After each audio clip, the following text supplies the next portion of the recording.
Assalamualaikum warahmatullahi ta'ala wabarakatuh. Bagaimana kabarnya? Mudah-mudahan kita semua dalam keadaan sehat walafiat. Sebelum memulai pembelajaran, alangkah baiknya kita berdoa terlebih dahulu. Pada hari ini siapa yang tidak hadir? Oke, hadir semua ya. Adapun pada pembahasan kali ini kita akan sama-sama belajar mengenai toharoh atau bersuci. Dalam agama Islam, kita dianjurkan untuk selalu menjaga kebersihan. Menjaga kebersihan itu sangat penting bagi kita karena menjaga kebersihan adalah sebagian dari iman. Nah, kita bahas mulai dari pengertian toharoh. Apa sih itu toharoh? Secara bahasa, toharoh artinya membersihkan kotoran, baik kotoran yang berwujud maupun yang tidak berwujud. Secara istilah, toharoh artinya menghilangkan hadas, najis, dan kotoran dari tubuh yang menyebabkan tidak sahnya ibadah. Sedangkan menurut syariat Islam, ialah suatu kegiatan bersuci dari hadas maupun najis, sehingga seorang diperbolehkan untuk mengerjakan suatu ibadah yang dituntut harus dalam keadaan suci seperti sholat. Apa saja penyebab kita harus bersuci? Yang pertama, kita terkena najis, dan yang kedua, kita dalam keadaan berhadas. Nah, najis itu terbagi menjadi 3. Yang pertama ada najis muhafafah, yang kedua najis mutawasito, yang ketiga najis mugholado. Yang pertama najis muhafafah. Najis muhafafah yaitu najis yang ringan, seperti air seni bayi laki-laki yang belum berumur 2 tahun dan belum makan apapun kecuali air susu ibunya. Cara menyucikannya yaitu dengan memercikkan atau mengusapkan air yang suci pada permukaan yang terkena najis.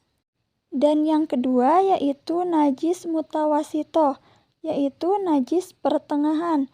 Contohnya seperti darah, nanah, tinja, air seni, bangkai binatang, dan sebagainya. Nah, najis mutawasito ini terbagi menjadi 2 bagian. Yang pertama ada najis hukmiyah, yaitu najis yang diyakini adanya tetapi tidak nyata wujudnya, bau dan rasanya. Cara menyucikannya cukup dengan mengalirkan air pada benda yang terkena najis. Dan yang kedua najis ainiyah, yaitu najis yang tampak wujudnya dan bisa diketahui bau maupun rasanya. Cara menyucikannya dengan menghilangkan zat, rasa, warna, dan baunya dengan menggunakan air yang suci. Yang terakhir yaitu najis mugholado, adalah najis yang paling berat. Nah, najis ini bersumber dari anjing dan babi. Cara menyucikannya melalui beberapa tahap, yaitu dengan membasuh sebanyak 7 kali. 1 kali di antaranya menggunakan air yang dicampur dengan tanah. Dan yang kedua, penyebab kita harus bersuci yaitu kita terkena hadas. Nah, hadas ini terbagi menjadi 2, ada hadas kecil dan juga ada hadas besar. Hadas kecil, contohnya seperti keluar sesuatu dari kubul atau kemaluan dan dubur. Contoh lain seperti hilang akal, seperti tidur.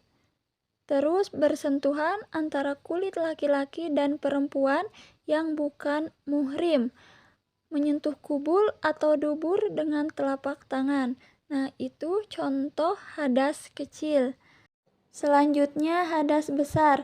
Contohnya seperti bersetubuh atau berjimak. yaitu antara suami dan istri. Yang kedua, keluar mani, baik itu karena mimpi basah ataupun yang lainnya. Yang ketiga, keluar darah pada perempuan, baik itu karena haid, nifas, dan yang terakhir, meninggal dunia. Pada saat seseorang sudah meninggal dunia, maka wajib bagi seorang yang masih hidup untuk memandikannya. Penjelasan selanjutnya mengenai tata cara toharoh dari hadas. Yang pertama, mandi wajib, yang kedua wudhu, dan yang ketiga tayamum. Kita bahas mengenai mandi wajib. Mandi besar atau mandi wajib adalah mandi atau menuangkan air ke seluruh badan dengan tata cara tertentu untuk menghilangkan hadas besar. Yang kedua, wudhu. Menurut istilah syara, wudhu berarti membasuh, mengalirkan, dan membersihkan dengan menggunakan air pada setiap bagian dari anggota-anggota wudhu untuk menghilangkan hadas kecil. Yang terakhir, tayamum. Nah, tayamum ini mengacu pada tindakan menyucikan diri tanpa menggunakan air dalam Islam, yaitu dengan menggunakan pasir atau debu. Nah, itu tadi penjelasan mengenai toharoh, baik itu toharoh dari najis maupun hadas, dan beserta tata cara menyucikannya dan penyebab-penyebabnya. Mudah-mudahan dapat dipahami dan bermanfaat. Kita akhiri saja pembelajaran kali ini dengan mengucap hamdalah bersama-sama. Alhamdulillahirabbil alamin. Cukup sekian dan terima kasih. Wassalamualaikum warahmatullahi taala wabarakatuh.